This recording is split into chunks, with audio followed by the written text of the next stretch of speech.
आज गीता के जिस श्लोक के संदेश को हम लोग सुनेंगे उसमें कहा गया है कि ब्रह्म में स्थित होने के लिए साम्यावस्था की आवश्यकता पड़ती है। साम्यावस्था चाहिए जीवन में, तब आप अपने ब्रह्म में स्थित हो पाएंगे।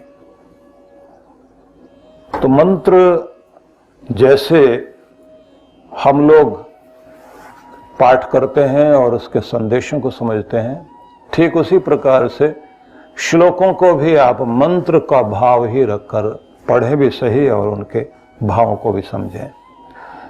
इहेव तैरर्जितः सर्गो येषां साम्ये स्थितं मनः निर्दोषम ही समम ब्रह्म तस्मात् ब्रह्मणे ते स्थिताः। जिनका मन ज्ञान द्वारा साम्यावस्था में स्थिर हो गया, वे यहीं के यहीं इस पृथ्वी पर ही संसार को जीत लेते हैं, क्योंकि ब्रह्म भी निर्दोष और सम है, सब में एक समान है परमात्मा। इसलिए साम्य बुद्धि वाले व्यक्ति ब्रह्म में स्थित रहते हैं।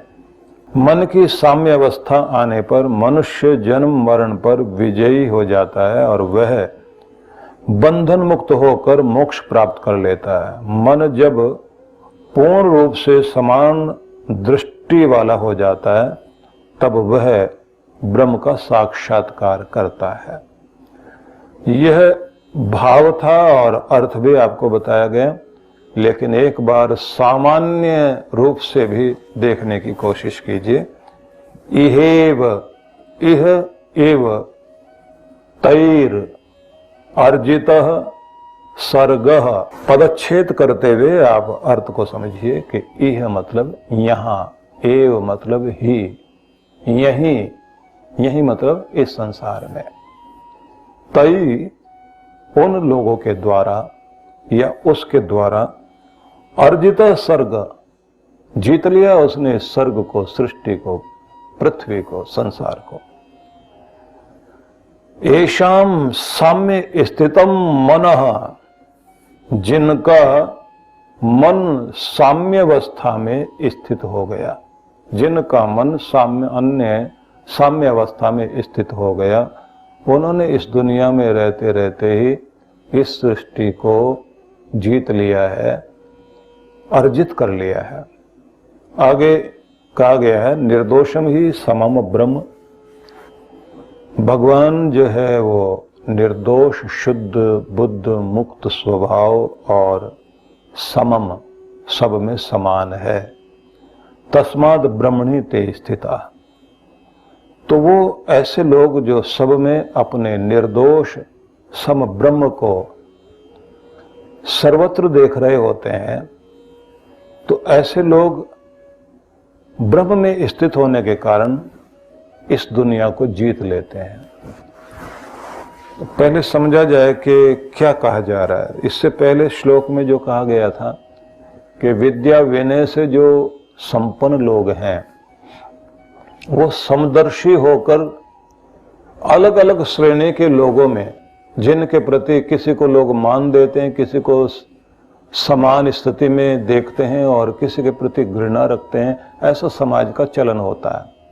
लेकिन एक ज्ञानी व्यक्ति सब में बसे हुए अपने परमात्मा को देखते हुए सबके प्रति घृणा का भाव नहीं रखता, हृदय में तो प्यार रखता है, लेकिन व्यवहारिकता जरूर निभाता है। व्यवहारिकता निभाते हुए भी अपने परमात्मा को सर्वत्र अनुभव करता है, इसलिए उसके मन में किसी के प्रति घृणा नहीं होती। भगवान शिव के स्वरूप को जब आप याद करते हैं तो वहां एक बात समझ में आती है कि वो सर्वप्रिय हैं और सबको ग्रहण करने वाले।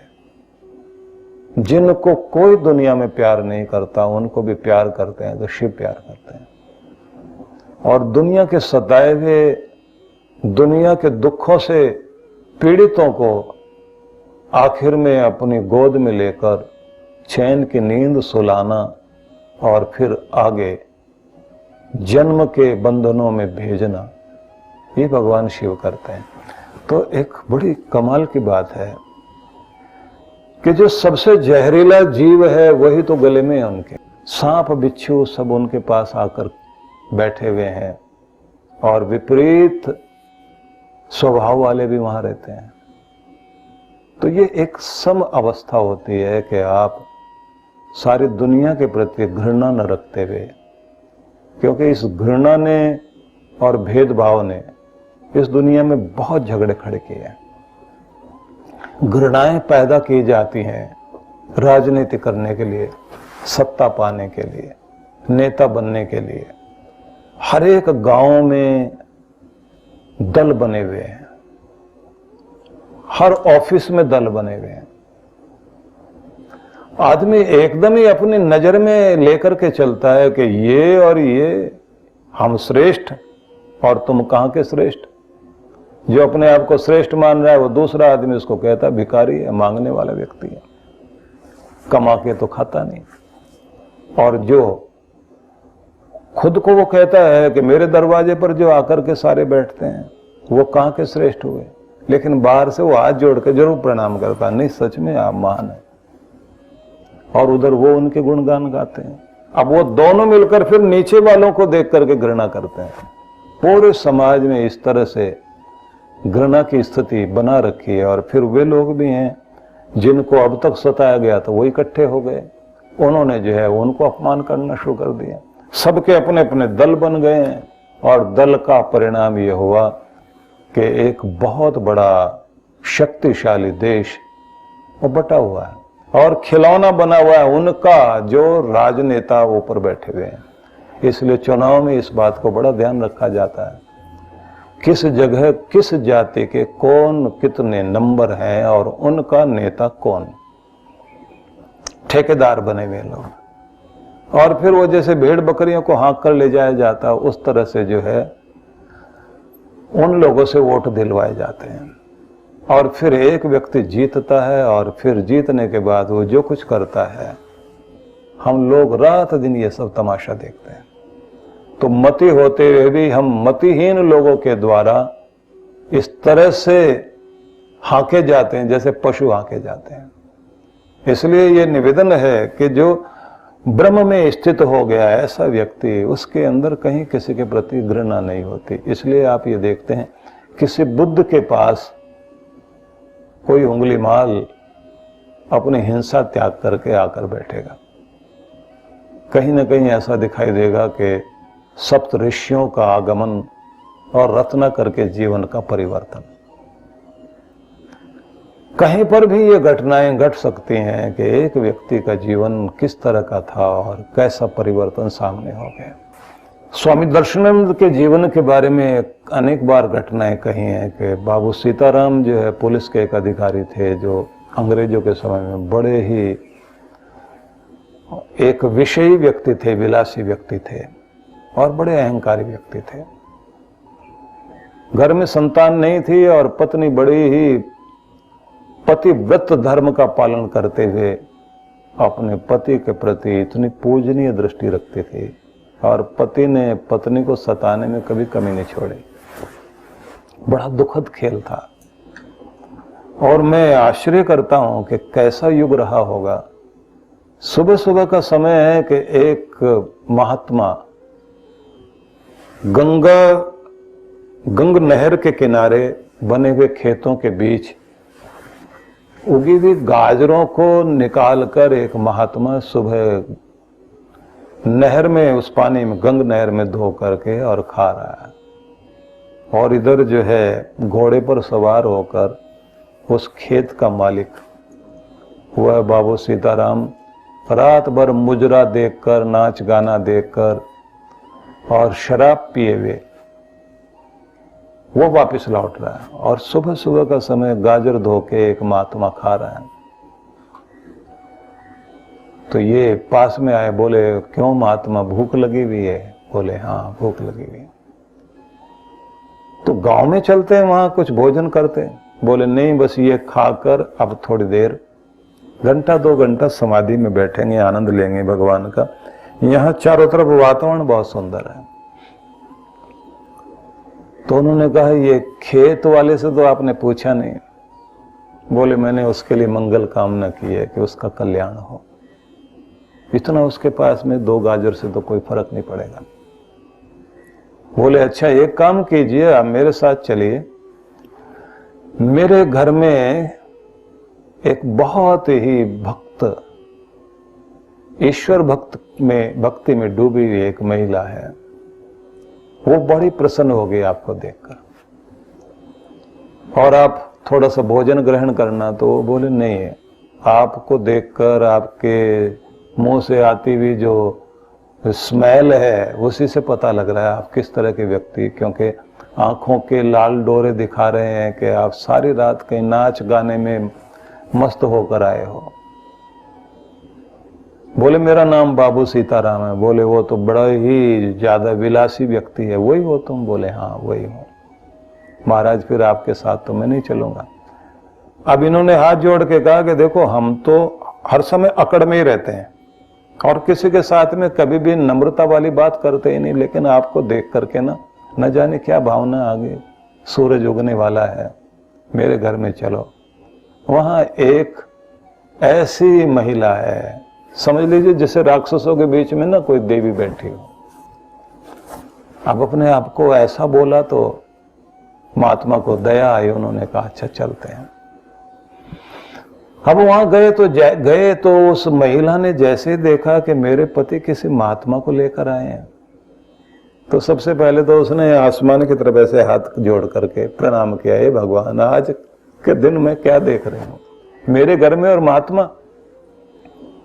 और महात्मा जी जैसे घोड़े से नीचे उतरे तो उस महिला ने दोनों हाथ जोड़ के उनको प्रणाम किया और कहा कि आप आइए पधारिए। बोले नहीं आएंगे नहीं, तुम्हारा अन्न जो है वो ग्रहण नहीं करेंगे। हाँ यहाँ 2 शब्द जरूर तुम्हें बोलेंगे कि देखो जीवन मिला है, किसी न किसी तरह तो चींटियां भी, चिड़िया भी, हाथी भी, अजगर भी सब अपना पेट भर लेते हैं, लेकिन हर एक आदमी इस दुनिया में परमात्मा का भेजा हुआ लेकर जरूर आता।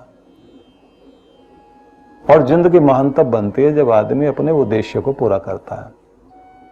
तो अपने उद्देश्य को पहचानो और उसके लिए जियो। और ऐसा कहकर वो जाने लगे तो बाबू सीताराम देख रहे हैं, बोले अपनी पत्नी से आज मैं महात्मा को ले आया तो रोकना है तो तू रोक ले, कैसे भी रोकना है। तू कहती थी ना कि कभी कोई सत्संग में किसी महान पुरुष के पास जाना चाहिए, तो मैं तो इनको ले आया हूं। अब उस स्त्री ने हाथ जोड़ के कहा महाराज एक बात बताइए, आप हमारे घर का अन्न क्यों नहीं खाते? बोले पापियों का घर है, सारा दिन ये गलत गलत काम करके जो है न जाने कैसे पैसे लाते होंगे, मेरी खुद की साधना बिगड़ जाएगी। तो उस महिला ने कहा महात्मा जी मेरा घर जो है ना यहाँ भक्ति होती है, आप बैठ जाइए। और उसके बाद उसने कहा कि आप जिस भूमि से आपने वो गाजरें खाई ना, वो भूमि जो है वो मेरी है, मेरे माँ बाप ने मुझे दी थी और आगे की भूमि इनकी है। तो आपने जो है वहां से कुछ ग्रहण तो कर ही लिया है और इस भूमि का उपयोग आप कीजिए, क्योंकि हमारे आगे पीछे तो कोई और है नहीं। वहां आप खुद बैठो या कोई अच्छी चीज शुरू कर दीजिए, कम से कम कुछ तो अच्छा होगा। मैं अपनी भूमि, अपने माँ बाप की दी हुई भूमि आपको देती हूं। जैसे ये कहा महात्मा जी ने कहा भाई क्या करूंगा मैं लेकर? बोले वो भूमि शायद, क्योंकि जिसके आपने गाजरें खाई हैं, हो सकता है वो भूमि जो है किसी उपयोग में आएगी, कुछ न कुछ अच्छा होगा। तो इन्होंने आंखें बंद की और ध्यान में आया कि हाँ एक अच्छा गुरुकुल बनाया जा सकता है, जिस गुरुकुल के माध्यम से इस दुनिया में भगवान का और धर्म का संदेश दूर तक जा सकता है। उन्होंने कहा ठीक है। बोले अब भोजन ग्रहण करोगे? महात्मा ने कहा ठीक है भोजन ग्रहण करेंगे। और उसके बाद जब उन्होंने भोजन खाया और खाने के बाद उनको बैठा के उपदेश दिया और उपदेश देते हुए कहा कि बाबू सीताराम एक तपस्विनी है जो तुम्हारी जिंदगी को बचाती है। ये बैठी हुई तेरे लिए तप करती है। जिंदगी में एक नया मोड़ लाओ, क्योंकि आज सूरज जो है कुछ नया उगा है तुम्हारे लिए। उन्होंने कहा महात्मा जी आप गुरुकुल बनाइए, मैं आपके साथ रहूंगा। और गुरुकुल बना और बाबू सीताराम जो है उसे बनवाने में सहयोग करते रहे, अपनी नौकरी भी छोड़ दे, वहां सेवा करते रहे और उसका नाम फिर गुरुकुल महाविद्यालय नाम हुआ। और 2 साल मैं भी वहां पढ़ा हूं।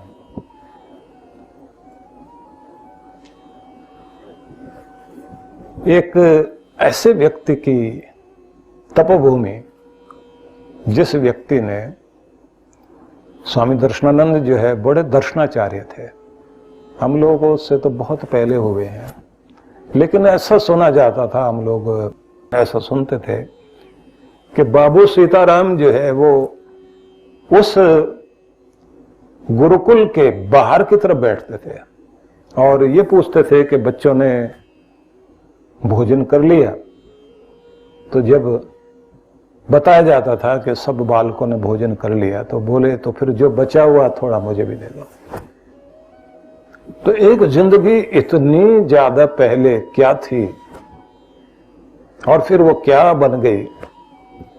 जब देश के पहले प्रधानमंत्री वहां पहुंचे उस गुरुकुल में और उनको बताया गया कि एक व्यक्ति बाबू सीताराम, जिनके कारण जो है ये एक स्थान बना और जहां बड़े बड़े विद्वान लोग यहां इस जगह पढ़े लिखे और आगे गए, तो उन्होंने भी प्रशस्ति की। जरा सोचिए, एक व्यक्ति अगर अपने जीवन में जैसा था वैसा ही होकर मर जाता, ऐसे ही गया आया था ऐसे चला जाता, लेकिन किसी के आगमन का परिणाम जरूर होता है। किसी महान पुरुष के मिलने के बाद जीवन किस तरह से बदलता है। इसलिए कभी भी ये घृणा नहीं की जाती। महात्मा भी उनके घर गए, वहां कुछ लेने नहीं गए थे, उनकी करुणा अंदर जो थी वो लेकर गई थी और उस करुणा का ही परिणाम ये हुआ, एक परिवार बदला और उस परिवार के कारण न जाने क्या इस धरती पर कैसे कैसे लोग आए। इसलिए मैं ये कहना चाहता हूं, वो इस पृथ्वी को जीत लेता है जिस व्यक्ति का मन परमात्मा में स्थिर हो गया। और ये बात ध्यान रख लीजिए, कहा गया निर्दोषम ही समम ब्रह्म, सब में समान रूप से भगवान व्याप्त है लेकिन फिर भी निर्दोष है। वो पापी के हृदय में भी है और धर्मात्मा के हृदय में भी, तो दोनों जगह पवित्र है। दोनों जगह पवित्र होने का मतलब यह है कि किसी के हृदय में, पापी के हृदय में भी भगवान है, उसके अंदर भी बसता है। उस जगह बसने का मतलब ये नहीं है कि वो परमात्मा में कोई दोष आ गया। जैसे धूप में सब जगह पड़ने पर वो गंदगी में भी पड़ती है, कीचड़ में, धूल में, फूल में, सब जगह धूप गिरती है। धूप के अंदर कहीं भी अपवित्रता नहीं आती। आकाश तत्व में सारी चीजें बनी हुई हैं, आकाश हर चीज में है लेकिन आकाश मलिन नहीं होता। ऐसे सर्वव्यापी परमात्मा सब में है, सम है, निर्दोष है, सब में एक समान होने के कारण साम्य बुद्धि रखने वाले जो लोग होते हैं अपने ब्रह्म को सब जगह देखते हैं। इसलिए वहां घृणा की जगह नहीं होती, प्रेम वहां रहता है और ऐसे प्रेम वालों के अंदर ही परमात्मा की अनुभूति होती है। इसलिए कहते हैं ना कि जीवन कीमती बन जाता है तब जब हम किसी ऐसे महान पुरुषों के शरण में या उनके सानिध्य में चले जाते हैं, जो लोग आपको उस ऊंचाई पर लेकर जाते हैं। ये बताते हैं कि भाई इस दुनिया में हर व्यक्ति कभी भी किसी स्थिति में ऊंचाई पर पहुंच सकता है, तुम उसके अतीत को मत देखो। हर व्यक्ति के अंदर एक भविष्य है और वो भविष्य इतना ऊंचा हो सकता है कि आप कल्पना नहीं कर सकते। इसलिए कहते ना कि भले बुरे का हिसाब है जिंदगी, भले बुरे का हिसाब है जिंदगी, पाप पुण्य की किताब है जिंदगी। पाना और खोना, रोना और हंसना, कांटों से खिला हुआ या कांटों से घिरा हुआ गुलाब है जिंदगी। दोनों चीजें इस जीवन में है। लेकिन जो इस सारी स्थिति के बीच अपने आप को खिलाए रखे और ये महसूस करे कि फूल है तो कांटे भी हैं, लेकिन कांटों से घृणा न करे, ये समझे कि फूलों की रक्षा के लिए कांटे जरूरी हैं। अगर वो कांटे ना हो तो फूलों का महत्व नष्ट करने के लिए लोग खड़े हुए हैं चारों तरफ। दोनों तरह का जीवन में रूप देखने को मिलता है।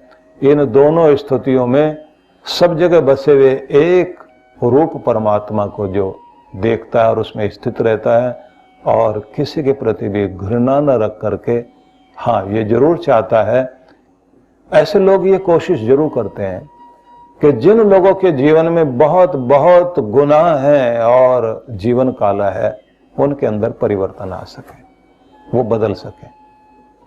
और निश्चित रूप से ऐसे लोग बदले हैं। अगर आप पुंडलीक की कथा सुने, जिनके कारण पंढरपुर इतना बड़ा एक ऐसा तीर्थ बन गया जिसको तीर्थराज कहते हैं, तो एक ऐसा जीवन जो कहाँ विलासी जीवन था और बदला तो फिर ऐसा बदला कि भगवान के दर्शन कर पाया अपने पिता की सेवा करते करते। विठलनाथ के दर्शन हुए कि विठलनाथ जो है भगवान कृष्ण दर्शन देने के लिए उसके कुटिया में आ गए, उसके कमरे में प्रवेश कर गए। और विठल नाम पड़ा भी ऐसे क्योंकि महाराष्ट्र में जो है वीट बोलते हैं ईंट को, इधर ईंट बोलते हैं वहां वीट बोलते हैं। तो वीट पड़ी थी, ईंट पड़ी हुई थी। कृष्ण भगवान जब आए और ये जो है अपने पिताजी के पांव दबा रहे थे और पिताजी जो है उस समय कृष्ण कृष्ण कृष्ण हे गोविंद हे गोविंद हे गोविंद ऐसे बोलते हुए नींद की तरफ जा रहे थे, मतलब नींद लाने की कोशिश कर रहे थे। और बच्चा उनका पुंडलीक जो है चरण दबा रहा और उसने कहा कि प्रभु मैंने तो तुझसे कुछ कभी मांगा नहीं, पिता मेरे खुश रहे, इनको चैन की नींद आ जाए और एक कृपा कर देना कि इनको एक बार दर्शन जरूर दे देना, आ जाना, क्योंकि ये तुम्हारे पर बहुत भरोसा रखते हैं। और उस समय जब विठलनाथ पहुंच गए, मतलब प्रकाश हुआ, ऐसी कथा प्रचलित है कि उस कुटिया में खिड़की से एक रोशनी अंदर प्रवेश कर गई और ऐसे समय में वो रोशनी आई जब पिताजी की आंख लग गई, उनको नींद आ गई। इधर विठलनाथ पहुंचे हैं, वो खड़े हुए हैं और ये चरण दबा रहे हैं। तो कृष्ण पूछते हैं कि मैं क्या करूं और कहां बैठूं, कहां खड़ा रहूं, तुमने बुलाया मैं आ गया हूं। तो इन्होंने जवाब नहीं दिया और पांव दबाते रहे वैसे। तो कृष्ण भगवान बोले बांसुरी बजाऊं क्या? तो इन्होंने जो है होठ पर उंगली रख करके कहा कि नहीं, अभी तो नींद आई है और आप उनको जगा दोगे। वो खड़े खड़े जो थक गए तो उन्होंने दोनों हाथ ऐसे कमर में रख लिए। बोले मेरे लिए आसन भी नहीं दिया, बोले ये जो ईंट पड़ी है वहां खड़े हो जाओ। तो कृष्ण जो है ईंट पर खड़े हो गए और ऐसे बगल में दोनों हाथ ऐसे कमर में रखे हुए और हल्के से झुके हुए, ऐसे हाथ रखकर खड़े हैं। तो वीट पर खड़े हैं तो विठल नाम दिया गया है, वीट पर जो स्थित है। तो उसी स्थिति में खड़े खड़े जब देर हो गई तो पूछते हैं कि पुंडलीक अब? तो पुंडलीक कहता है कि प्रभु आप आ तो गए हो, इनको मैं जगा नहीं सकता, बस इन पर जो आप कृपा कर सकते हैं कर देना। हाँ, जाते जाते अपनी मूर्ति छोड़ जाना, ऐसे जो खड़े हुए ना अच्छे लग रहे हो। वो सुबह जो है पिताजी पूछेंगे तो मैं उनको बताऊंगा कि जिनको तुम नाम ले रहे थे ना वो आए थे, अब वो कैसे यकीन करें, क्योंकि आप तो जैसे खिड़की से आए वैसे निकल जाओगे। तो अपनी मूर्ति छोड़ जाना। तो वो मूर्ति वैसे ही दोनों हाथ कमर पर हैं और ईंट पर खड़े हैं, ये विट्ठल है। तो इसलिए वहां जो गाते हैं विट्ठल विट्ठल विट्ठला माजा विट्ठला, बड़े प्यार से वहां भजन गाए जाते हैं, वो कृष्ण के भजन गाए जाते हैं। अब अगर पुंडलीक की इस भक्ति को देखें आप तो यहां दिखाई देता बहुत बड़ा भक्त, लेकिन अगर उसका जो है कृष्ण पक्ष देखें आप तो उसकी तो कथा ही क्या कहनी, जो अपने बच्चे के दूध का कटोरा भी जाके वेश्या को देकर आ गया हो, पत्नी का मंगल सूत्र छीन कर ले जा रहा हो, और पत्नी उस समय कहती है कि माता पिता भी छोड़कर चले गए तुम्हें, दुनिया घृणा करती है, मैं तो कभी नहीं छोड़ूंगी, यहीं रहूंगी, लेकिन तुम ना तो एक अच्छे पुत्र बन पाए, अच्छे पिता भी नहीं बन पाए कि अपने बच्चे के दूध का कटोरा चांदी का था वो भी दे आए वेश्या को। अब जो है एक अच्छे पति भी नहीं है, मंगल सूत्र तक छीन कर ले जा रहे हो, तुम्हारी गति क्या होगी। मार्मिक शब्द थे जो उसकी जिंदगी को बदल गए। और उसके बाद उसने कहा कि इस घर का सौभाग्य छिन गया है, क्योंकि इस घर में देवता रहते थे, माता पिता काशी चले गए वो, अगर हो सके तो उनको मना कर लेकर आओ, फिर से हमारे घर का भाग्य जागेगा। और उसके बाद वो कथा है अनेक बार आपको सुनाई है कि तब जो है पुंडलीक भागा था अपने पिता को लाने के लिए, और कैसे उसकी जिंदगी में परिवर्तन आया कि उस व्यक्ति को भगवान के दर्शन हुए और उसकी कुटिया में हुए जहां पर अपने पिता की सेवा कर रहा था। पंढरपुर आज बहुत बड़ा तीर्थ बना हुआ तीर्थ राज है, लाखों लाखों लोग जो है पहुंचते हैं दर्शन करने के लिए। तीर्थ बन जाता है कोई भी स्थान, लेकिन पहले तीर्थ हृदय में बनता है, और ये भक्ति से बनता है। इसलिए जिनके हृदय में वो परमात्मा का वास हो गया तो वो उस निर्दोष परमात्मा को अनुभव करते हैं, पवित्र रूप को देखते हैं कि सब में बसने के बाद भी वो पवित्र है। तुम भी अगर सबको प्यार करोगे तो तुम्हारी पवित्रता और बढ़ जाएगी। शरीरों को देख करके भेद मत करना, ये कौन सा शरीर है, ये कौन सा शरीर है। हम लोग तो ये देखने लग जाते हैं अलग अलग भेद करके कि ज्ञान लेने में भी भेद करने लग जाते हैं कि ये कौन और वो कौन। जब हम लोग सारे भेद से अलग हट करके आगे पहुंचते हैं तो कल्याण तभी होता है। इसलिए ये कथाएं बड़ी लंबी चौड़ी हैं कि किस तरह से एक महान ज्ञानी को अनेक अनेक भक्तों ने कहा था कि आपका घड़ा कच्चा है अभी, क्योंकि गोरा कुमार ने सिर पर डंडा मार के कहा था अभी घड़ा कच्चा है। बड़ी अद्भुत कथा है वो भी, किसी समय में आपको सुनाएंगे कि उसके बाद किस तरह से जीवन में परिवर्तन आया और उन्होंने जाकर के उस महात्मा को देखा जो सब जगह अपने शिव को अनुभव कर रहा है। तो उस कथा को भी मैं आपके सामने कहूंगा, लेकिन इतना ही अभी निवेदन कर देना चाहता हूं। सम रूप से जो सब जगह अपने परमात्मा को अनुभव करते हैं, कहते हैं वो दुनिया जीत लेते हैं, इस धरती को जीत लेते हैं। यहां रहते ही, इस संसार में रहते रहते ही परमात्मा को पाने के लिए ही कार्य करते हुए संसार को जीत लेते हैं। ऐसा जीता हुआ इंसान ऊपर उठ कर जाता है, क्योंकि सभी लोग पाशों में बंधे हुए हैं, कर्म के बंधन में बंधे हुए हैं। जो कर्म के बंधन को काटकर दुनिया से जाया करता है, कहते हैं दुनिया जीत करके जाता है। तो बड़े प्यारे प्यारे संदेश हैं ये, इन पर जरूर विचार कीजिए। आप सभी के लिए बहुत बहुत मंगल कामनाएं। ओम शांति शांति शांति।